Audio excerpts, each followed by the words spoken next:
Hey guys, Charity here. I want to share a 2-minute garden tip about pests. I was out here with this row of tomatoes this morning and I noticed a couple of things. I last year had a horrible infestation of tomato hornworms.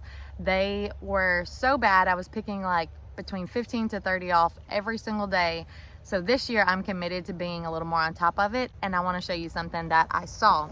Right here this morning as I was shaking my plants, I saw these eggs, and I also gave this little spider here quite the shake as I was making sure my tomatoes were pollinated. Do you know there are a couple of beneficial bugs in the garden, insects that are very helpful, like ladybugs and other things?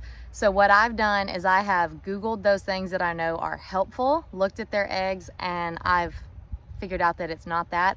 A good friend of mine in a Facebook group told me she's pretty certain that it's a tomato moth, and that basically these little eggs will hatch and be caterpillars that will eat all of the foliage and can even actually bury into your tomato and eat it, ruining it.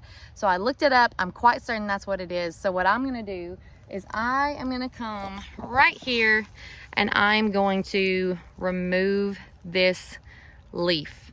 I'm gonna take this whole thing off and I am just going to squish these bugs. That's kind of the method that I prefer. You know what? In hindsight, instead of squishing these little bugs and never knowing what they are for certain, even though I'm quite sure that they're the tomato moth, I'm gonna take these inside, I'm gonna put them in a jar, I'm gonna let them hatch out, and then I'll know for certain. It'll be a fun little homeschool experiment with my kids. Being proactive will actually save you a lot of work from picking caterpillars and bugs and things like that off of your plants.